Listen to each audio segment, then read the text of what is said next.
ですね。空、やっぱもうちょっと紫がかってる、なんか、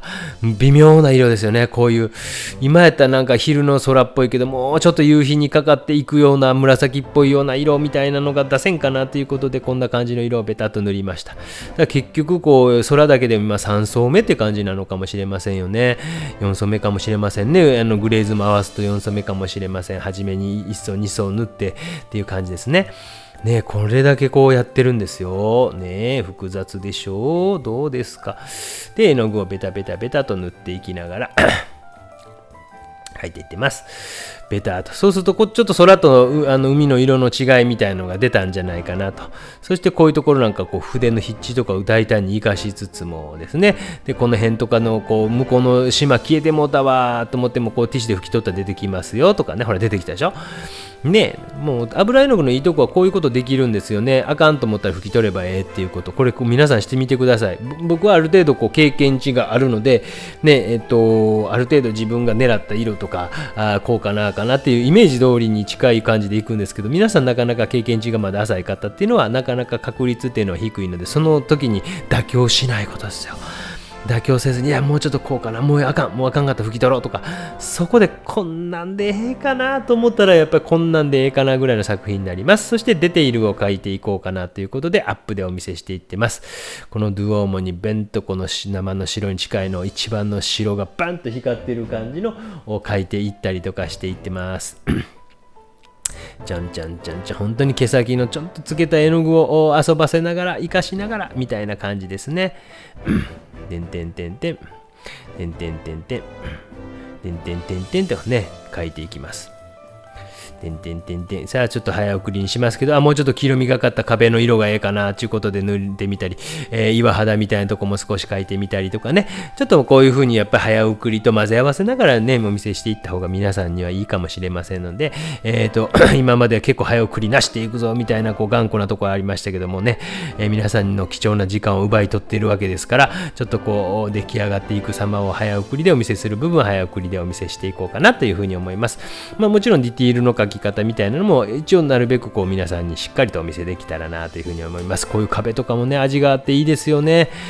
プロチだとっていう、インターネットとかで調べたらちゃんとこう今便利ですね。 Google マップですぐひとっ飛びできますのでね、皆様一度ひとっ飛びしてみてください。すごくこんなとこなんやと、ストリートビュー的なのとかもありますので、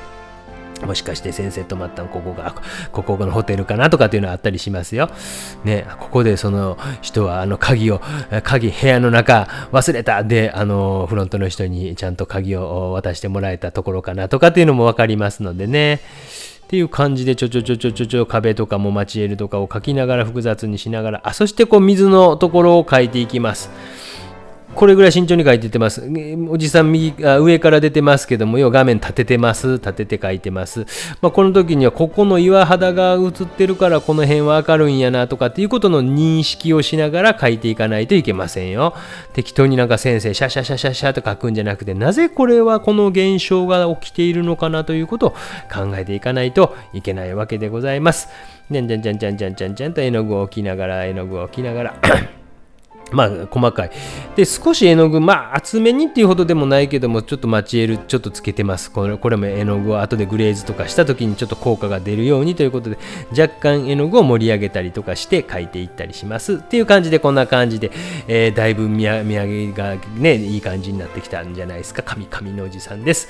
そして今最後の仕上げに向かってまたイタリアンピンクとなんかブルー入れたのか何入れたのか分かりませんけど、ちょっと微妙な色グレーズしながらやっぱこう黄色っぽいこう夕日にビカーッとこう当たっているような感じ雰囲気を出すために、ちょっと黄色みがかった色を今回は全体に後ろも含めて塗ってってるんですけど、えらいこう弾きまくってますね。これ見るとね、弾いとんなって感じです。もう弾いててもいいんです。もう押し切ります。とりあえずまず押し切って後でティッシュで拭き取りまくります。そうするとなんか馴染んできて、こういうのティッシュでゴシゴシって拭き取っていくと、なんかこう馴染んで、なんとかなります。なんとかなることが多いです。ならなかったら、僕はもうポピオールだけでやってますけど、なんか、油絵の具の方を多めにしたりすると、案外、いけたりしますよ。テレピンでちょっととかっていう人もいますけど、僕は怖くてそれはあんまできないですね。で、ちょっとまたほら、4層目か。わー、こんなね、一個の空やのになんかでだいぶこう目標にしていた色にどんどん近くなってきた感じがしますね。ああいう色が出たなと思いました。これを置いた時にですね、コバルトブルーみたいなのとフタロブルーみたいな色と、あとマゼンダみたいなんでと白となんかその辺を混ぜ合わせながらちょっと紫ブルーグレーみたいな感じの色にしたわけですね。で、絵の具を指ですり込んでいってマチエルを生かしていく。さあ、最後のディティールを描いていきます。本当に長々ありがとうございました。一気にね、こうやってやっぱグレーズすることによって絵の具というののこうちょっと凹凸の中に絵の具が入っていったりもするので、スカンプルもしかりなんですけど、それによってまた厚いところ薄いところみたいな違いみたいなの出てくるんですよ。そういうのも複雑にしていく要因だったりしますので、よくこう写真みたいや写真やないかって言われるけど、そういうの本物見てもうたら多分あれちゃうなっていう感じとか、意外とこう筆致とかわざと残してはんやなっていうのが分かると思うんでね、そういうこう悪口を言うならまずね、面と向かって言われたら泣いちゃうと思うので、こっそり言うてもいいんですけど、本物見た後に悪口言うた方がいいんじゃないかなと思いますよね。ディスっちゃいけない方はみたいなのが出てきました。皆さん気をつけましょうね。私も気をつけやんといかんなと思いながら、ちょんちょんちょんちょんとこういう風にね、ちょっとずつこうその全部をベタと塗るというより、そのモチーフの中でもまたなんか明るいところかなとか暗いところかなとかっていう、なんかこう全部をこう描くわけじゃなくて、こうちょんちょんちょんとね描いていってるの分かりますか？勉強になるんじゃないですかね。こういうところもこうなんですかね、城壁みたいなね、本当によくこんないつできたんですかね、こういうのね。街並みもいつできたのかよ知りませんけど、本当によくこう残っていますよね。素晴らしいなと思います。日本はなかなかね、もうなんかね、どこどこのコンビニこう潰れた思ったらあら整骨になってるわみたいな感じで、もう建物は生かしてるんですけどもね、結構こう早いですよね。あれなんか新しい美味しい食パン屋みたいな、なんか世界一だぜみたいな書いてある食パン屋、高級食パン屋、あれもうなくなったのとかね、結構あって寂しいもんですよね。飲食店なんていうのはなかなか難しいですけどね、外国はなんかその辺もう外面みたいなほぼ変わらないからですね、いいもんですねっていう感じ。何の話をしとんねんって感じかもしれませんけど、最後のディティールを書いていきながら、本日もありがとうございました。素敵な夕日の作品となったんじゃないでしょうか。お話もあんまり面白くなかったかもしれませんけど、今日のポイントはですね、鍵部屋の中忘れたで、イタリア人に通じるよというお話でございました。最後、水辺を描きながら完成といたしました。本日もご視聴サンキューベリーマッチありがとうございました。ありがとうございました。それではまた。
ご視聴ありがとうございました。騒がしいでしょ。大変でございます。男の子2人でございますけども、皆様いかがお過ごしでしょうか。頑張って、皆さんも制作に励んでください。皆様にお会いできる日をすごい楽しみにしております。いつかお会いしましょうね。その時はですね、ぜひですね、なんかこう、胸になんか名札かなんかつけといてくださいね。こういう名前でいつもコメントしてますとかね、言ってくれるとおさわかりませんので。それでは、本日もありがとうございました。またバイバイバイバーイだチャンネル登録よろしくね。